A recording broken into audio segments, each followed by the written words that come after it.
We welcome you to our divine service. I'm sure mayroon tayong mga bisita ngayong umaga. Hindi yata na lista yung mga visitors. Saan ba yung listahan?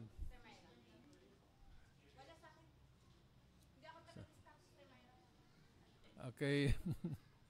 We welcome our visitors, the friends of Sister Cora na kasama niya sa Fresno SDA Church. We welcome you, and one from Bataan, Murong Bataan.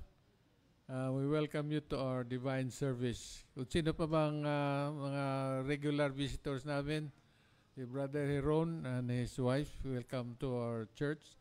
And as well as the regular members. So we are so happy that once again we can commune with the Lord, to thank Him for all the goodness, lahat ng mga nangyayari sa isang linggo. Na muli ay nandito tayo ay para sambahin siya at may pag-fellowships sa ating mga kapatiran. So, I would like to congratulate Isra for graduating. It's a milestone. Sa wakas, you have a diploma to ipalaminate mo yan, ha? Okay, so we are also happy that we are back after 1 month of absence. Pero ang bakasyon ay kailangan mahinto, although enjoyable. Mayroon talagang beginning and the end of all our activities. Before we start, I would like to have a few announcements. Mayroong meeting ngayong after lunch ang participants for the Revival Crusade para mapag-aralan natin ang mga those who will be invited to our crusade na mag-umpisa ngayong August 31, bukas na ito ng 7 o'clock in the evening, Sunday at 7 p.m. So, I hope you are aware of this event. First time tayo nag-crusade, ang ating speaker ay ang ating district pastor. Alright, this coming Sabbath, Friday, September 5, mayroon tayong communion service. So we announce this so that you can prepare, we can prepare physically, but most of all spiritually. So we are reminding our members that our communion service ay vesper meeting natin. Hindi na dati sa divine worship. So that is the new schedule that we are having this communion service. And on September 6, sapagkat Sabado, mayroon tayong child dedication. I don't know how many, ilan itong ma-dedicate. Kung ang usually ang i-dedicate yung mga infant. Pero may mga bata pa, naalala ko, na-dedicate ako, 4 years old ako eh. Hindi ako na-dedicate when I was born. Kaya na-dedicate ako, I was about 4 years old. So, kung mayroon pa kayong mga pamangkin na maliit pa, gusto niya i-dedicate sa Panginoon, ay napakaganda. It will be a blessing. Alright, there will be a church board meeting on September 7, and it is Sunday at 1 p.m. So, these are the announcement. And our participants for today,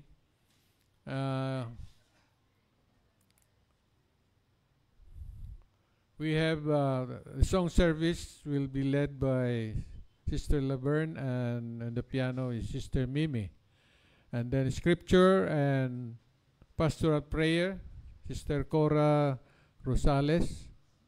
And our serving deaconesses, Sister Bambi and Sister Myra.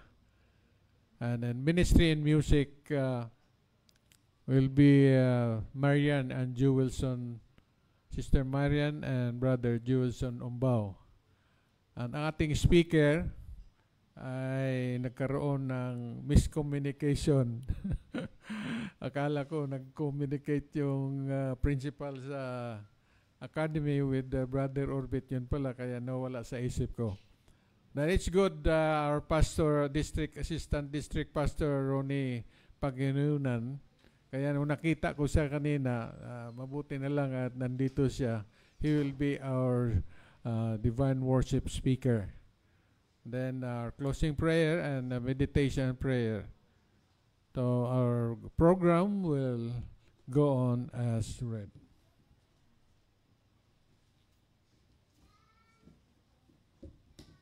Shall we bow our head? Dear God, Heavenly Father, thank you so much, Lord, for bringing us here safely.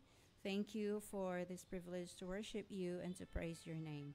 Please be with us as we sing praises to you, and may we glorify you, Lord. Bless each one of us and help us to keep the Sabbath day holy as thou art holy.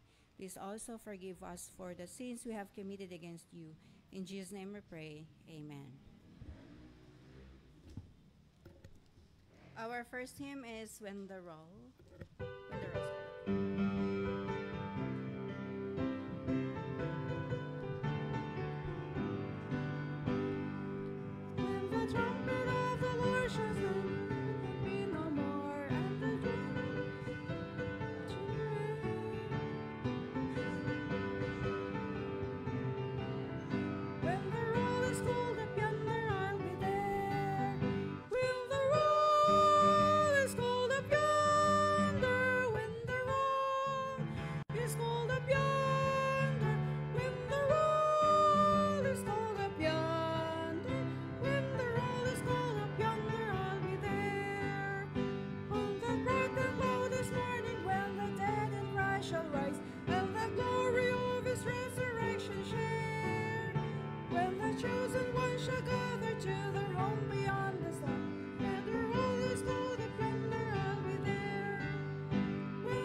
Our next hymn is Shall We Gather at the River.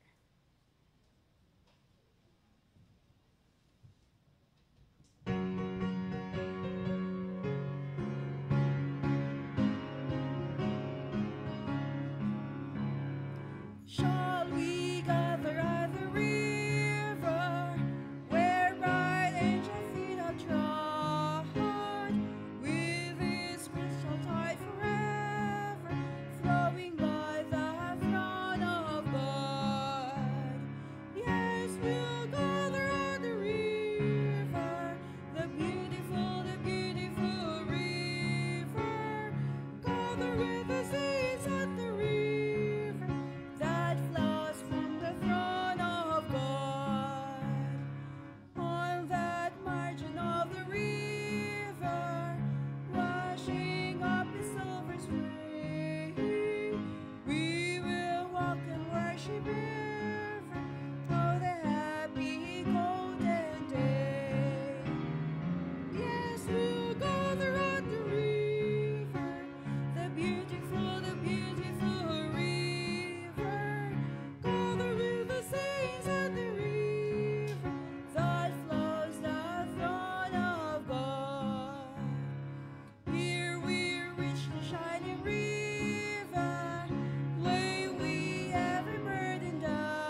shining river.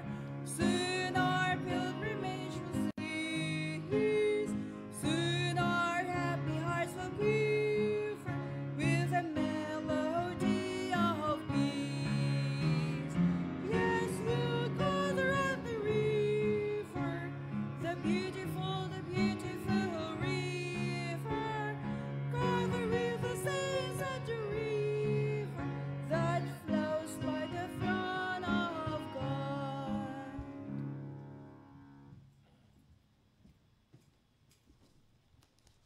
Before I'll read for a call to worship, mga kapatid, meron tayong bagong sobre sa tithe.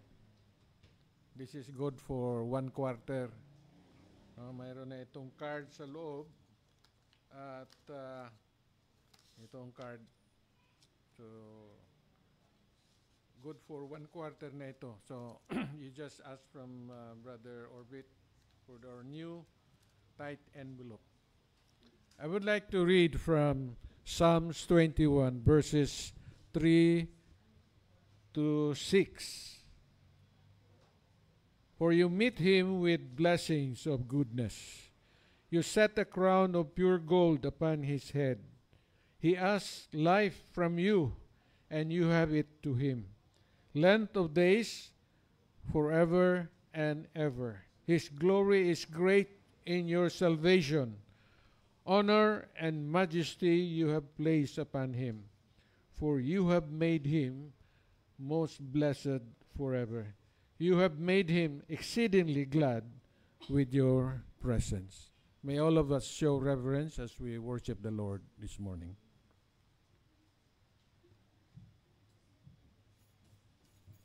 Please kneel.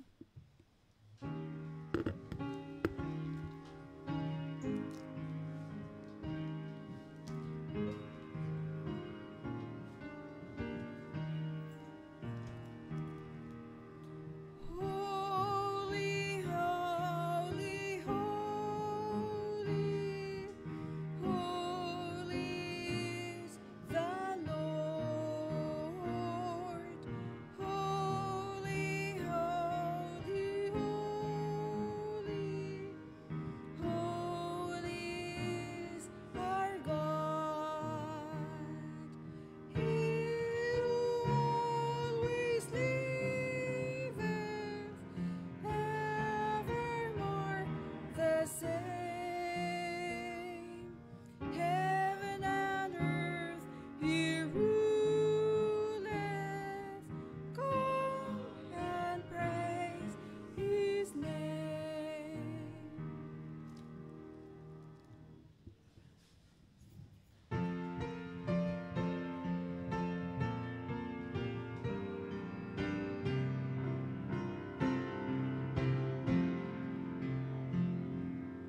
We love thy Sabbath, Lord, and worship at thy will.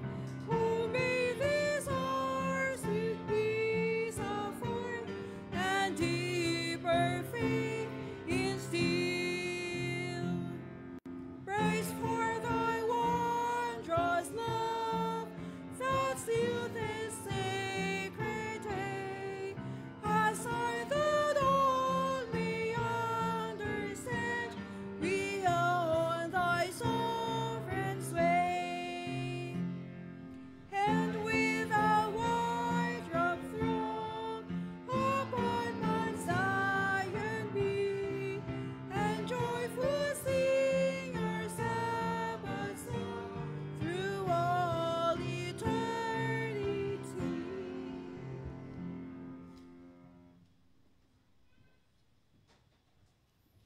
Let us pray.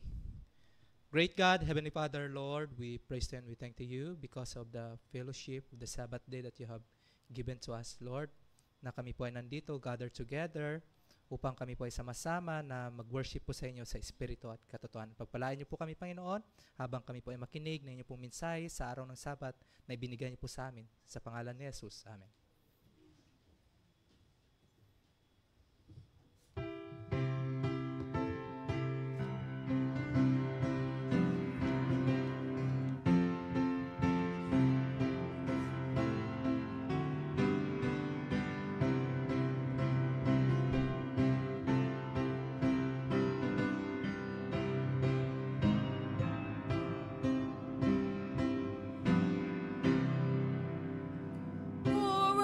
worship the Lord in the beauty of holiness. Bow down before Him, His glory proclaim. With gold of obedience and sense of holiness, we will adore Him. The Lord is His name. Low at His feet, lay thy burden of carefulness. High on His heart, He will bear it for thee.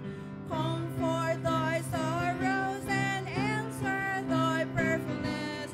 Guarding the steps made best for thee be. Fear not to enter His courts in the slenderness of the poor wealth thou wouldst reckon as thine.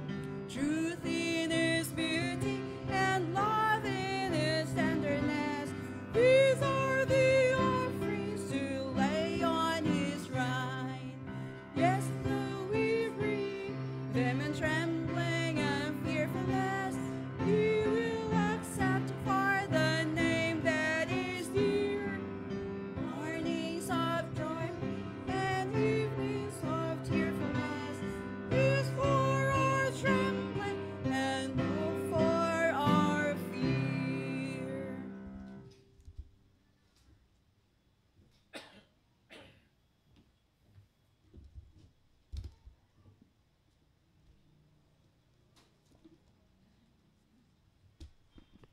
Para sa ating scripture reading, kung mayroon po kayong mga Bible, John 3:3. John 3:3. Okay? Wait lang. Sabayan niyo po ako.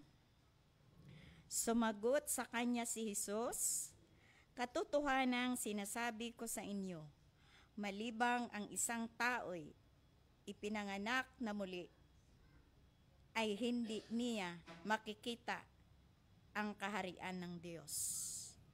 Kung mayroong mga request prayer, itaas nyo lang ang inyong kanang kamay para sa ating panalangin.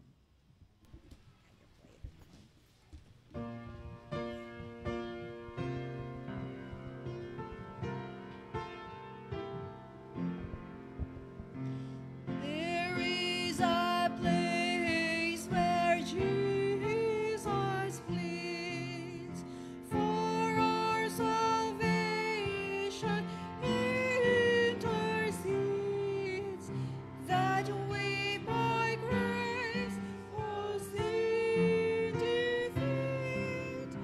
Let us draw near the mercy seat.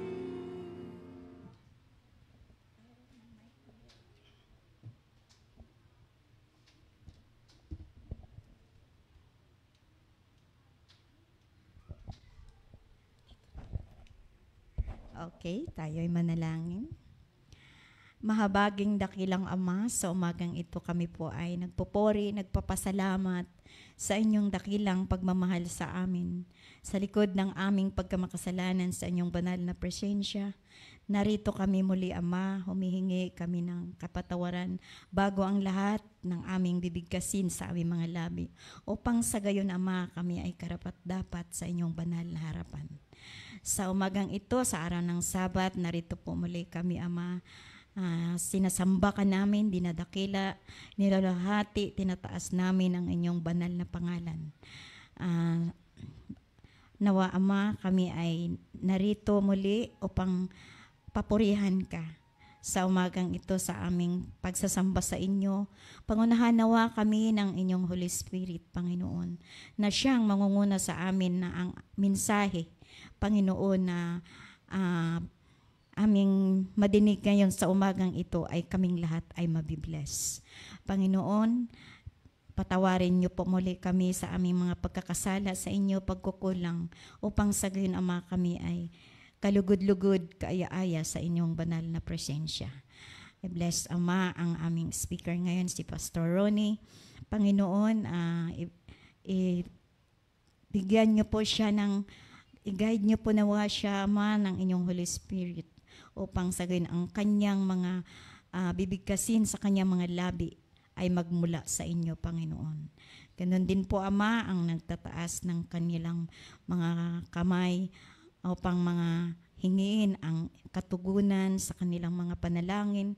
Panginoon, Ikaw po ang nakakakita sa aming mga puso't kaisipan ngayon sa umagang ito. Kung anuman ang kanilang mga dinadanas, ang kanilang mga problema, tugunin niyo po nawa, Ama, ang aming kahilingan sa umagang ito. Kung mayroon man silang mga sa karamdaman, sa banig ng karamdaman, maari po ba, Ama, dampian mo po sila sa inyong mga kapangyarihang kamay upang makamtan nila, Ama, ang kagalingan at katiwasayan sa kanilang kalusugan. At ganoon din po sa spiritual, Panginoon, na pagkukulang sa kanila namin sa inyo. Panginoon, palakasin niyo po kami sa aming mga sarili, Ama. Wala kaming magagawa kung mala Ikaw sa aming buhay. Kaya, Ama, Ikaw lamang po ang lahat. Ikaw lamang po ang aming sandalan sa aming mga buhay, Panginoon. Kaya hindi po kami mag-alala kasi, Ama, Ikaw ang aming dangpanan, sandigan sa lahat ng panahon. Maraming salamat, Ama, sa inyong pagtugon at pagdinig sa aming samot dalangin sa umagang ito. Sa araw ng Sabat, happy Sabat po, Ama. Ito'y aming hiling at binasalamatan kang lubos sa ngalan po sa Panginoon Hesus na aming tagapagligtas. Amen.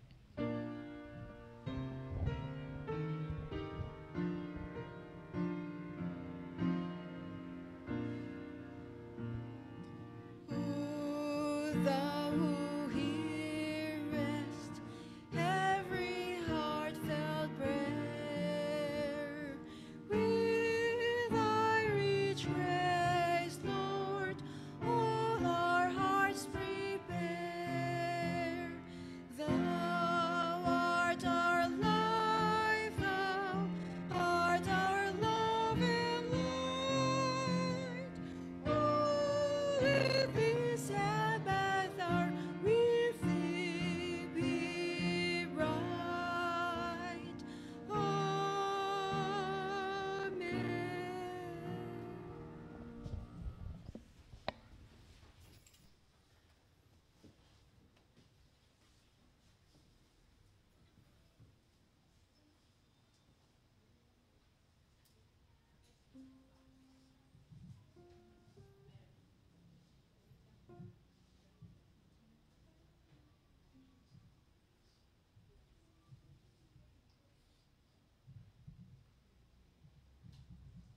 Malum lived in western Zambia, where fish is abundant.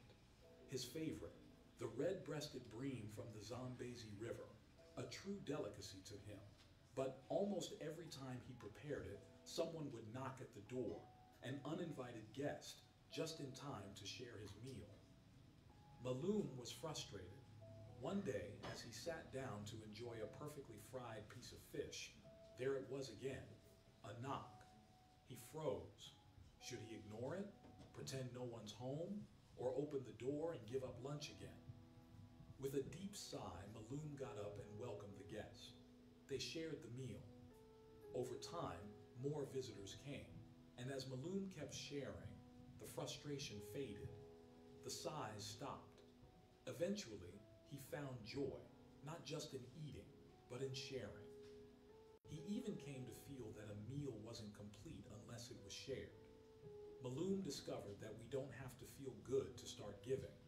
Often, joy in giving doesn't always appear before the act. It usually comes because of it. As Jesus said, it is more blessed to give than to receive. As we return our tithe and promise, regular and systematic offerings, may we put our desires last and God first.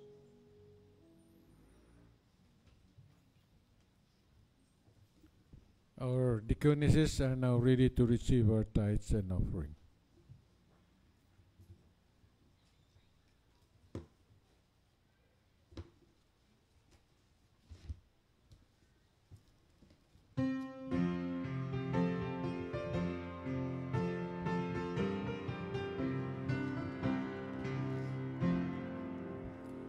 Hear the words of scriptures from the ages past. Bring all the tithes into the store.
not be room enough to receive it.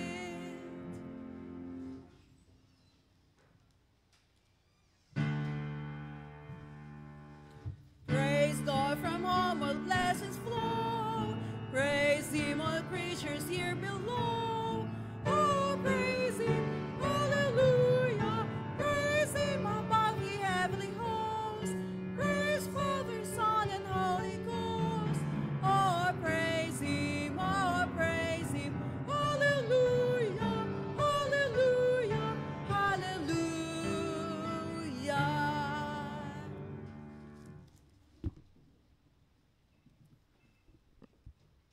Father in heaven, at this very hour, Lord, we humbly come before the throne of grace with thanksgiving in our hearts, for you have continually blessed us in all our endeavors.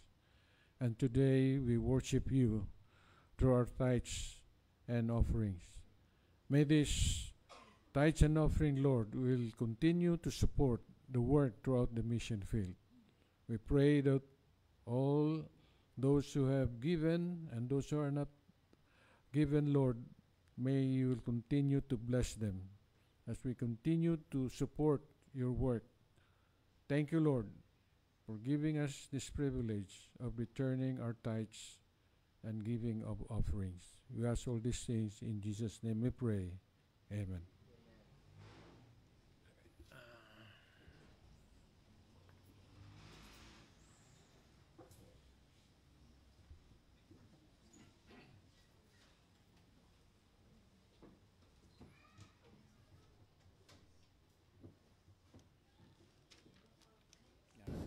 Hello.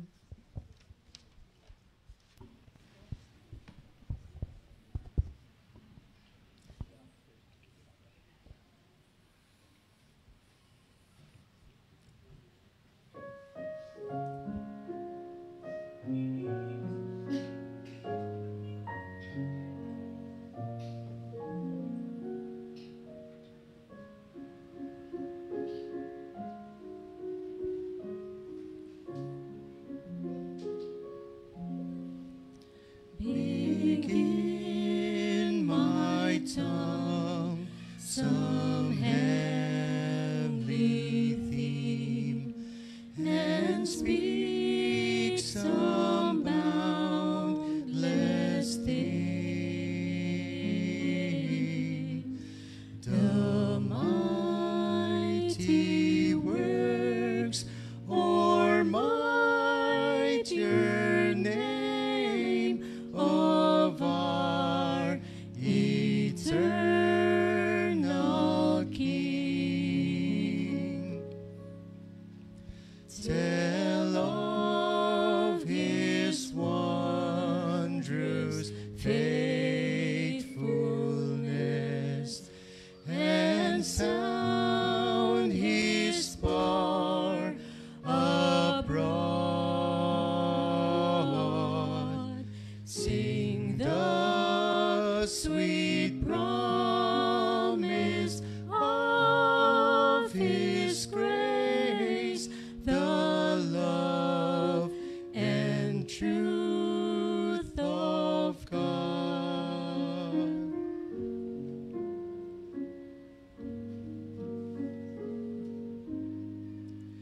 His very word of grace is strong as that which built the skies. The voice that rolls the stars along speaks all the promises.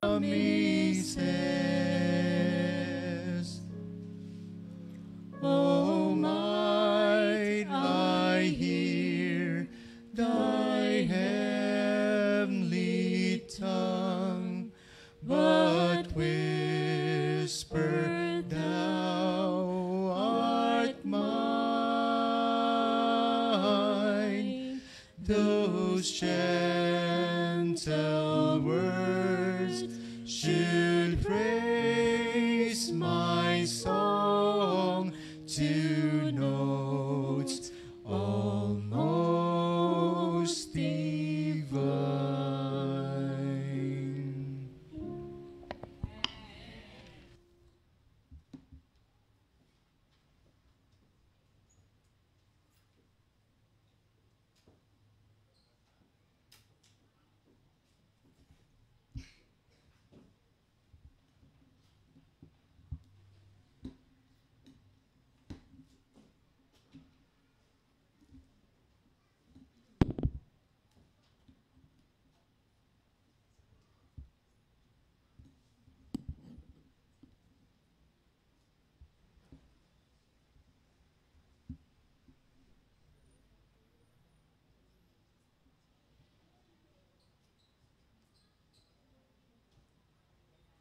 Sabi po sa awit na napakalaga po nating i-claim yung promises natin, Panginoon, yung kanyang pangako, di ba po? Na ito po yung ating aawitin sa pang-araw-araw po nating pamumuhay. Marami pong mga tao na sila po ay naging matagumpay dahil kanilang clean name. Pinapanghawakan ang napakagandang pangako ng ating Panginoon na kung saan ay dito po makikita, makukuha sa atin pong banal na salita na ating tinanggap, di ba po? Sino po dito ay wala pa pong Bible? Lahat naman po may Bible po, di ba po? Kaya ito po ay, kung if we read the Word of God, ay ito po punong-puno ng mga pangako ng ating Panginoon na ito po ay hindi po nagbabago. Kaya maraming salamat po dahil sa Ombao Family na kanilang nirender ang napakagandang awit na kung saan ang bawat isa ay na-remind at na-bless na napakalaga na atin pong i-claim ang promises, yung mga pangako ng ating Panginoon sa banal na salita na ito po ay hindi nagbabago. Kundi ito po ay magiging isang guide na kung saan if we depress, distress, ito po ay nagbibigay sa atin ng inspirasyon na tayo po ay mananatili, magpatuloy lamang, magtiwala sa ating Panginoon. So, ang akin pong isi-share po sa inyo sa araw ng Sabat na ito ay the importance of conversion. Yung kahalagahan ng tunay na nahihikayat sa ating Panginoon. Sino po dito converted? Converted lang. Daily converted. Yun po, mga minamahal kong kapatid. Ito po ay kasi may ano siya eh. May related po, di ba, sa conversion. Yan po. So, kung may Bible po kayo, ay samahan niyo po ako at buksan po natin sa John 3:3. 1, 3. Ayan. John 3:3. Ayan. Before we read our key text, tayo po muna ay yumuko sa isang panalangin. Dear Lord, kami po ay makinig na inyo pong sasabihin sa araw ng Sabat na ito, Panginoon. Guide niyo po kami at inyo pong i-occupy ang aming puso't isipan upang amin pong maintindihan, maunawaan lamang ang inyo pong minsay sa araw na ito, Panginoon, na nais niyo pong ibahagi. Maraming salamat po, dakilang Ama, dahil kayo po ang aming makakasama sa oras na ito at kayo po ang magturo lamang sa amin sa inyo pong minsay sa oras na ito, sa pangalan ni Jesus. Amen. Sabi po dito sa John 3:3 na ito po ay tungkol po sa buhay ni Nicodemus, na kung saan kanyang na-meet, nakausap ang ating Panginoon. John 3:3. Sabi dito, Jesus answered and said unto him, yan, said unto him, Verily, verily, I say unto you, unto thee, except a man be born again, he cannot see the kingdom of God. Except a man be born again, he cannot see the kingdom of God. So, okay, Pastor, alam ko na yun. Kasi ito po ay, since bata pa ako, napapakinggan ko na po yung mga talata na ito, di ba po? Naririnig ko na to. Okay, mga kapatid. So, ito po ay is a great reminder naman po. Kasi tayo, di ba, kahit born Adventist po tayo, minsan nakakalimot po tayo, di ba po? Okay, nakakalimot po tayo sa mga pangako natin, Panginoon. Pero ito po ay napakalaga na kasi when we talk about reading the Word of God, to become a student sa ating Panginoon, sa Kanyang banal na salita, ay wala po itong graduation. Di ba po? Kung saan, graduate ka na, minsan, stop ka na sa pag-aaral ng mga textbook mo. Kasi ang salita ng Panginoon, ito po ay wala pong tigil, mga minamahal kong kapatid. Kaya nga po ay napakalaga po sa atin na we read the Word of God. Kasi hindi po tayo nabubuhay lamang sa tinapay na literal, kundi tayo rin po ay nabubuhay sa spiritual na pagkain na ito po ay salita ng ating Panginoon. Mga minamahal kong kapatid. Ito po sabi, Jesus said, replied, kasi talagang si Nicodemus naghahanap siya ng salvation, di ba? Mga minamahal kong kapatid. So ito po ay replied ng ating Panginoon. Jesus replied, "Verily, verily, I tell you, no one can see the kingdom of God unless be born again." Na ito po ay tinutukoy yung truly conversion na napakalaga na tayo po ay tunay na nahikayat sa ating Panginoon. Ako dati, nung ako po ay nabinyagan, nabaptize. Nung nabaptize ako, alam niyo po, sa dagat, hindi na ako nagbanlaw ng tubig. Kasi alam ko, holy na po yun eh. Diba? Kaya yung iba, holy po yung water. Kaya yung iba, di ba, kapag sa pool, talagang magbabanlaw yung iba kasi alam mo, sa sobrang dami. Diba? Pero sa akin kasi, yan po talagang yung first time ko po, nung ako po ay nabinyagan, ay talagang hindi na ako nagbanlaw. Nagbanlaw sa dagat. Alam niyo naman, di ba, kapag dagat, healthy po yun kasi asin. Yan po, mga minamahal kapatid. Na talagang, yun po, ang pagkaunawa ko, ayun po yung na part, di ba, na nabaptize ka na. Ang point po dito na napakalaga na we are truly converted, mga minamahal ko. So what is the importance of conversion? According to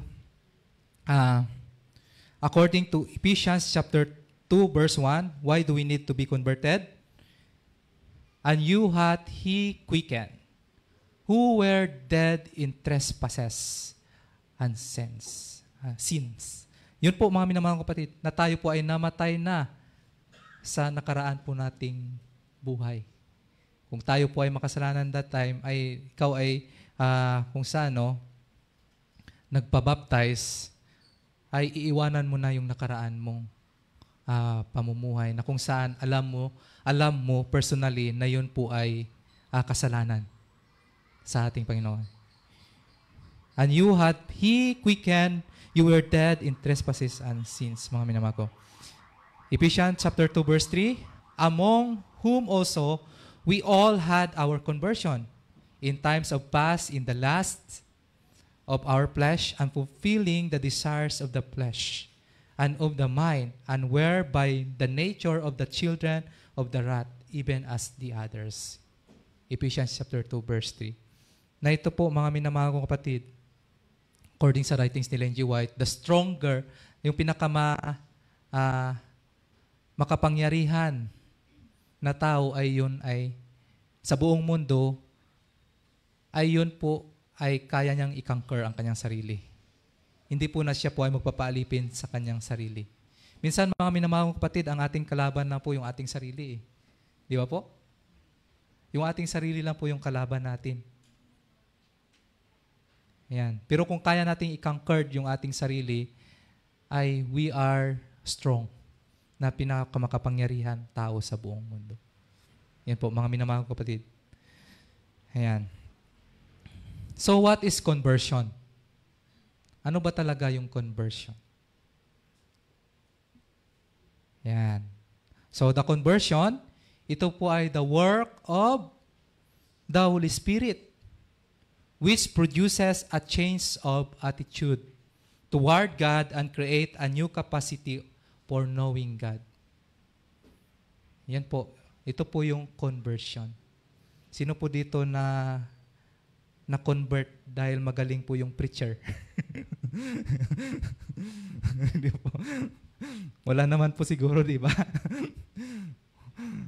So, ang conversion, ito po ay gawa ng banal na espiritu. Sino po dito na-convert dahil gwapo po yung speaker? May mga ganun di ba po?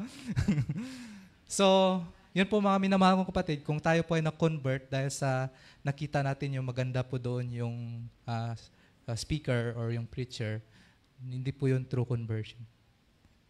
Ang tunay po na na-convert po tayo, ito po ay the work of the Holy Spirit, mga minamahal kong kapatid. Na kung saan, response po natin na ito na yung panahon na ako po ay magpabaptize. Ganun po, mga minamahal kong kapatid. So conversion, again, the work of the Holy Spirit, which produces a change of attitude toward God and create a new capacity for knowing God. The work of the Holy Spirit. So conversion is called the new birth, the beginning of spiritual life. Yun po mga minamahal kapatid. So ating alalahanin na kung saan tayo po ay nabaptize, mga minamahal kong kapatid. Ito po ay, conversion is a called the new birth and the beginning of spiritual life, my dear brothers and sisters. Yan po ay matatagpuan sa writings ni Ellen G. White, ang ating binabasa. This change can be brought about only by the effectual working of the Holy Spirit. Only by the effectual working of the Holy Spirit, mga minamahal kong kapatid. Ito, meron po ditong isang tanong kung saan ito po ay sa kwento nung the prodigal son. So, when was the prodigal son converted? Mga minamahal kong kapatid. Saan siya na-convert? The answer, when he was in the pig pen. Hindi siya doon na na-convert. Napindot lang. Okay? Hindi siya po doon nahikayat nung kasama niya po yung kanyang father at nakatira doon sa napakagandang tahanan po nila, mga minamahal kong kapatid. So, when was the prodigal son converted? When he was in the pig pen. Doon siya nahikayat, no? Nasa labas, di ba po? Kung ating titingnan po. And then, where was the prodigal son immediately after his conversion? Immediately nung siya po ay nahikayat niya. Still in the pig pen. And the third question. What changed at his conversion? It was his attitude.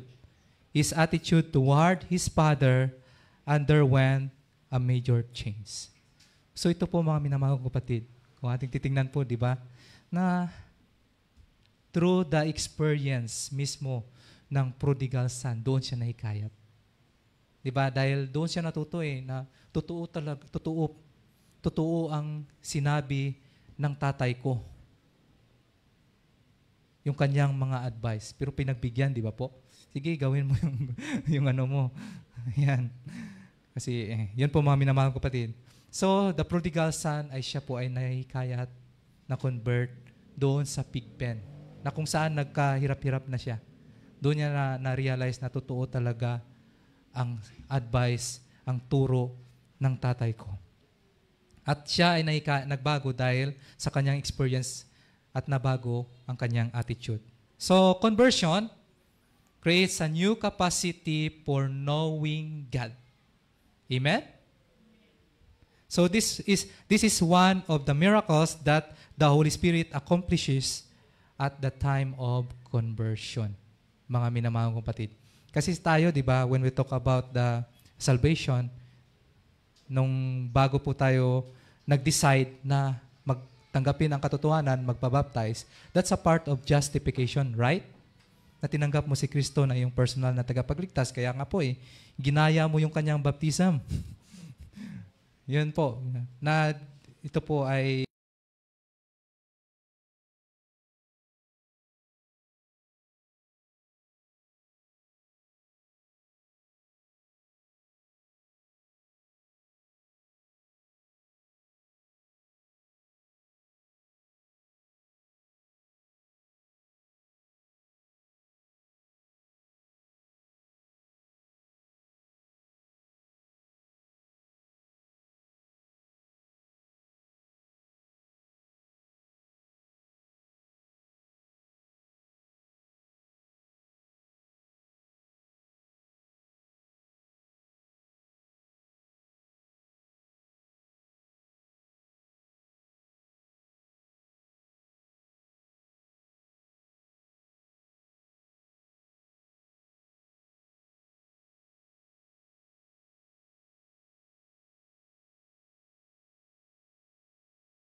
ay doon po kami galing. Pero, alam niyo po kahit yung parents ko ngayon sa province, ay talagang takot yan magwalis sa araw ng gabi. Kasi walang swerte, di ba? Ilabas mo pa yung alikabok sa loob ng bahay mo sa gabi. Kasi malas po raw yun. Magputol ka ng kuko mo sa araw ng gabi. Sa oras ng gabi. Araw ng gabi. Yan po mga minamahal kong mga kapatid. Sa gabi po, ay kapag naputol ka ng kuko mo, may mamamatay sa pamilya mo. That's the part of superstitious beliefs, pamahiin. So, pero ano na po, matagal na po kaming Adventist, pero may natira-tira pa eh. Di ba po, may natitira pa na talagang hindi niya maiiwanan. Kasi talagang devoted, Yan po, mga minamahal kapatid.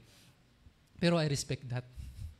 Pero ako nung talagang na po, ay Adventist na naintindihan ko na yung truth, ay talagang naiwanan na po yan. Pero ang parents ko po, ay may natitira pa po yun, mga minamahal kapatid.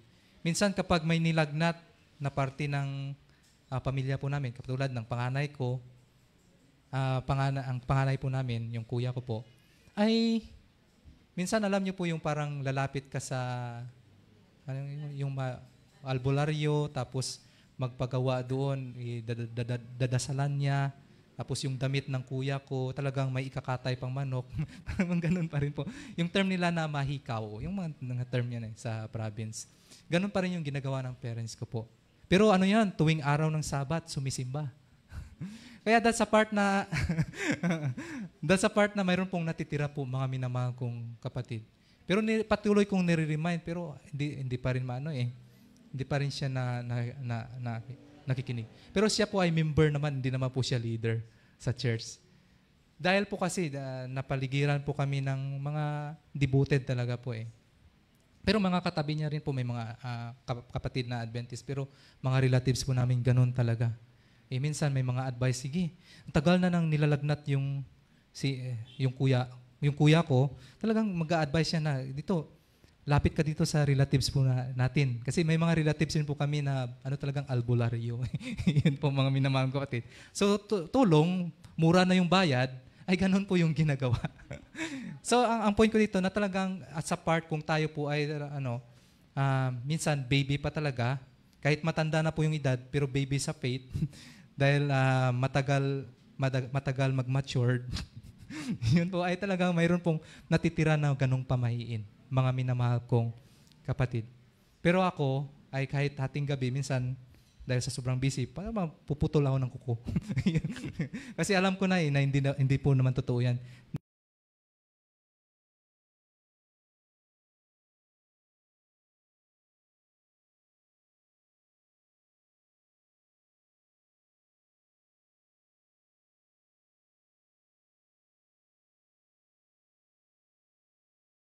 Continuing experience.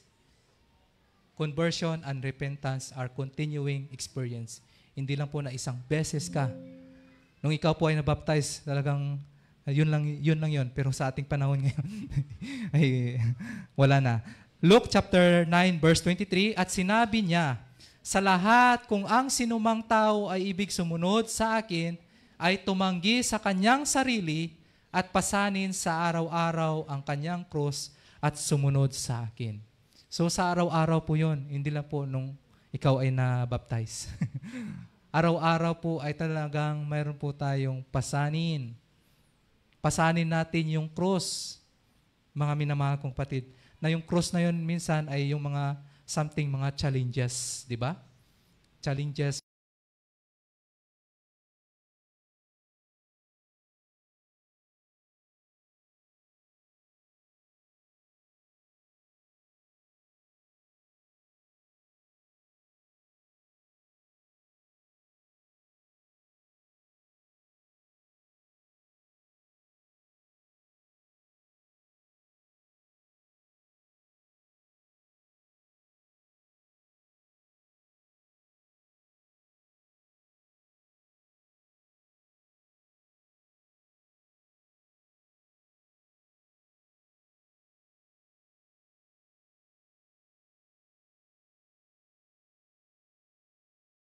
Hindi po kaya nating tanggalin yan na sa sarili nating paningkamot or sa sarili nating effort. Only by the work of God. Kailangan natin na tayo po ay humingi ng tulong sa ating Panginoon, humingi ng lakas na kaya nating na matanggal po natin yan sa tulong ng ating Panginoon. At aking alisin ang batong puso, di ba? Sinabi yan ng Panginoon sa inyong katawan at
Kailangan po natin daily, lagi, ang ating Panginoon. Kasi tayo po ay hindi po tayo perfect eh.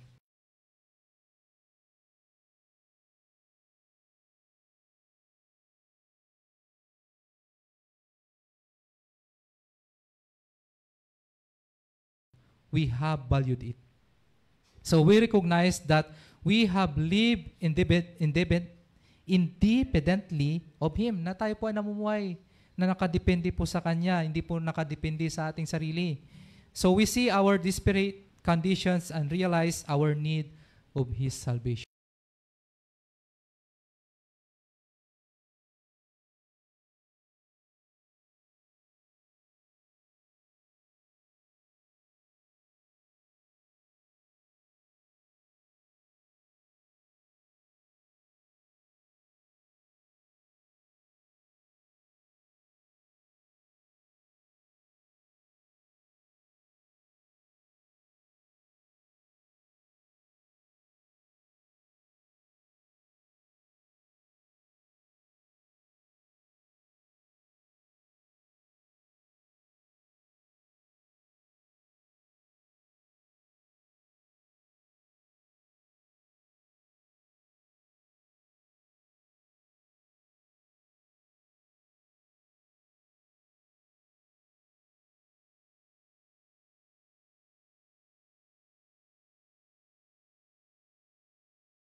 Really.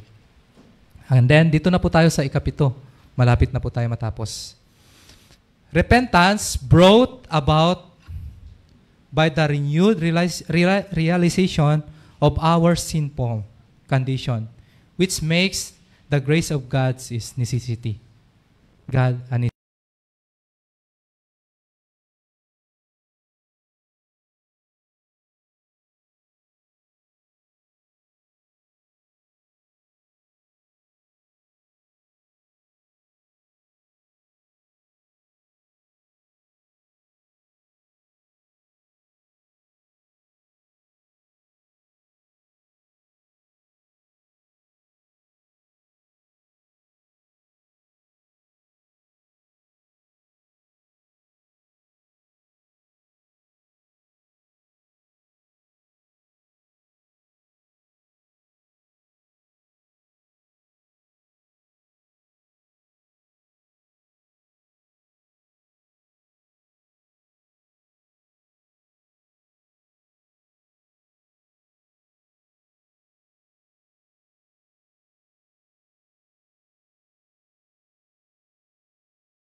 isa.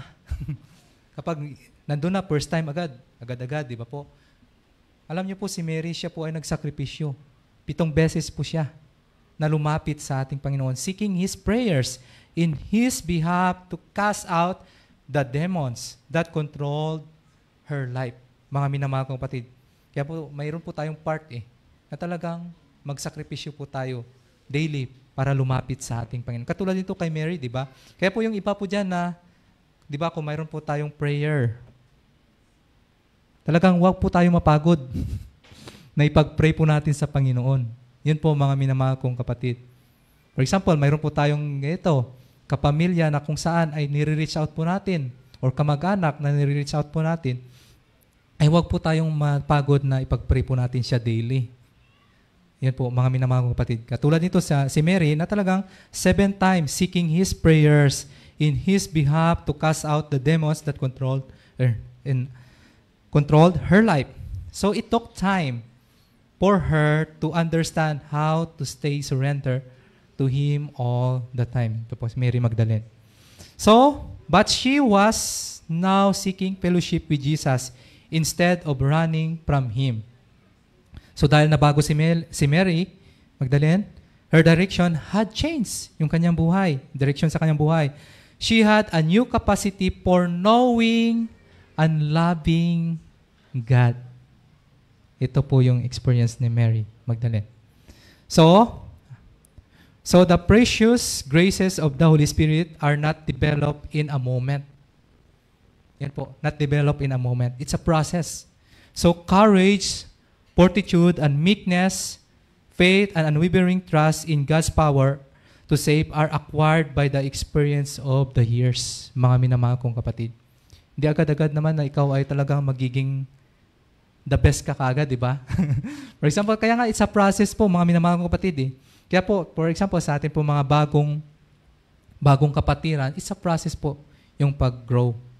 Na talagang mahirap naman na nung nakaraan, kung hindi pa siya prepared, di ba? For example, bago pa lang siya, bigyan mo agad na naaawit, di ba? Na wala pang practice. Talagang kaya napakalaga idaan po natin sa tamang proseso. It's a process, di ba po? Kaya sa atin pong paglago, growing in Christ, it's a process also. Yan po. Pero napakalaga na tayo po ay mag-depend sa ating Panginoon and daily na talagang magtiwala po tayo sa Kanya na there is a time for everything. Right? A time na ibibigay ng Panginoon for us. Ang point lang dito na yung paglago po natin, it's a process. So, conversion and repentance are continuing experience, not once only. So, we don't believe in once converted, always converted. Conversion must be daily matter. Niyo pong nakuha, mga kapatid? Na yung ating, hindi lang po nung nabaptize po tayo, ay yun na po yung na-convert tayo. Ito po ay daily converted. Napakalaga na sa ating pang-araw-araw na pamumuhay ay daily na hikayat po tayo. Amen? Mga minamahal kong kapatid? Na daily na hikayat po tayo. Kaya, yun po mga minamahal kong kapatid, na we need everyday, tayo po ay daily na hikayat sa ating Panginoon. Okay. The last po dito, in conclusion, I'm gonna share ito po sa writings ni Ellen G. White. If you will seek the Lord and be converted every day, all your murmurings will be stilled. Alam naman natin yung word na murmurings, di ba? Na tayo po ay talagang nagre-reklamo daily. Ito po kung tayo po ay daily, everyday, nahikayat sa ating Panginoon, ay matatanggal po yung mga murmurings po natin. Will be stilled. All your difficulties will be removed. Yung mga paghihirap po natin will be removed. All the problems, perplexing problems that now confront you will be solved. Kaya ito po mga minamahal kong kapatid, let us be daily converted sa ating Panginoon. Para kahit yan, lahat ng mga reklamo po natin, mga murmurings po natin, yung mga problema po natin, yan po ay masosolve dahil mayroon po tayong Panginoong Diyos na makapangyarihan sa lahat na kaya niya pong isolve. Kaya niya po tayong baguhin in the twinkling of an eye. Mga minamahal kong kapatid. Kaya po, bilang buhay, tapat, nakatiwala ng ating Panginoon, napakalaga sa atin pong pang-araw-araw na pamumuhay, ay tayo po ay daily, true, na nahikayat sa ating Panginoon. God bless and napisabat sa ating lahat.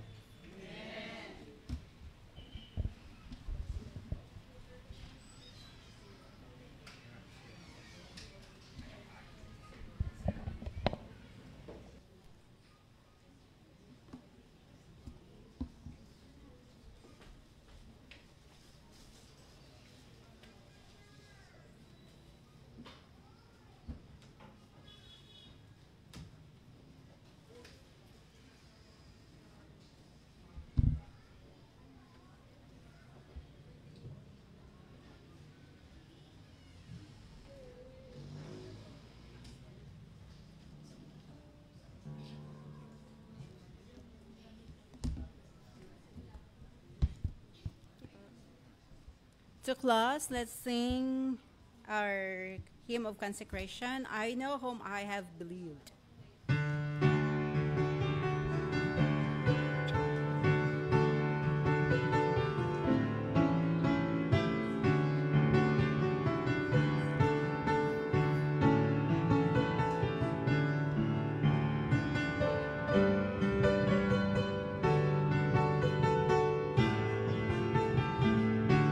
Shall we all rise?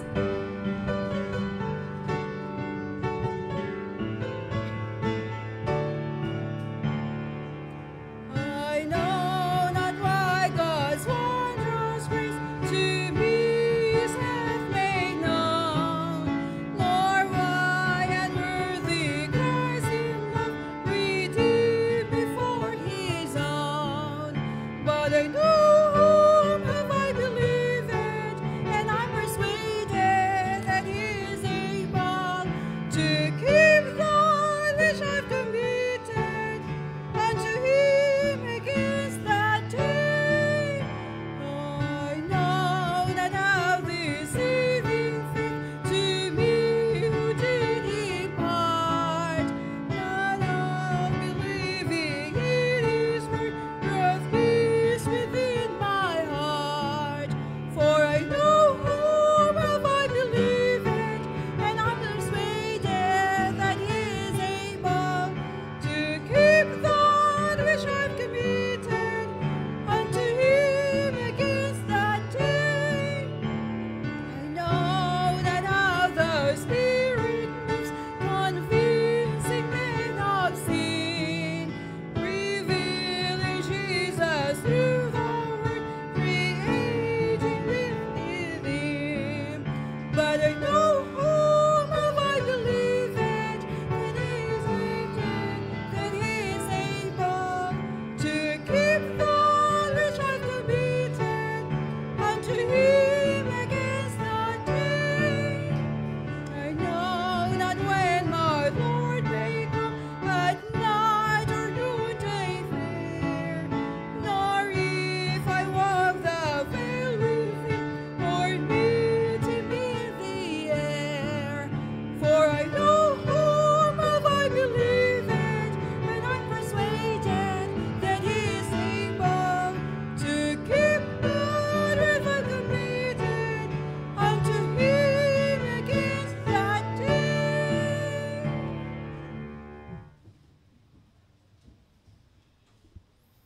Let's pray. Lord, thank you so much, O God, dahil sa inyo pong pag-remind po sa amin na napakalaga na kami po ay mamuhay na daily converted po sa inyo, Panginoon. Na yung paghikayat lang pala, hindi lang pala na sa panahon na kung kami po ay, sa panahon na kung saan kami nabaptize ng immersion, kundi napakalaga po na sa amin pong pang-araw-araw na pamumuhay ay kami po ay daily converted po sa inyo, Panginoon. Kaya Panginoong Diyos, sa amin pong pag-iwa-hiwalay sa mga oras na ito, ang inyong pong pag-ibig, Ama, ang inyong pong maranasan at sa biyaya ng aming Panginoong Jesus, na kung saan siya po ay nagsakripisyo sa Kalbaryo sa Cross upang kami lamang maligtas, Panginoon. At sa patuloy na pag-inspired ng banal na Espiritu, na kung saan kami po ay patuloy na naglilingkod po sa inyo habang kami po ay naghihintay sa inyo pong ikalawang pagparito ngayon at magpagkailanman sa pangalan ni Jesus. Amen.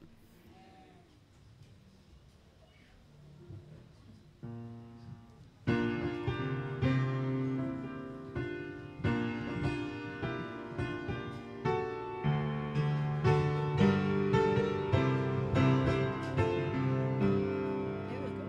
Signs of it.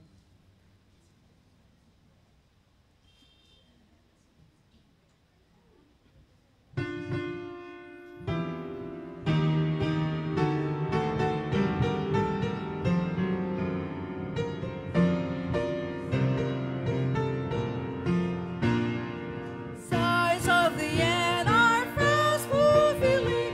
Soon Jesus will return. He will bring to an end all sin and will keep his children home. Are you gladly telling others Jesus loves, Jesus saves? Are you living by God's word and by his power? By his grace, my friend, let us hold fast till the end, till we see our Savior come again. Mga tanda ay nagsasabi, Jesus muling darating. Kaya't lumbay ay papawiin, ang ay kukunin. Kaligtasan ba iyong ipinapabatid? Kapitan ng iyong sige ng bubuhay. Sa biyaya niya magawang hanggang wakas. Si Jesus kalapit ang dumating.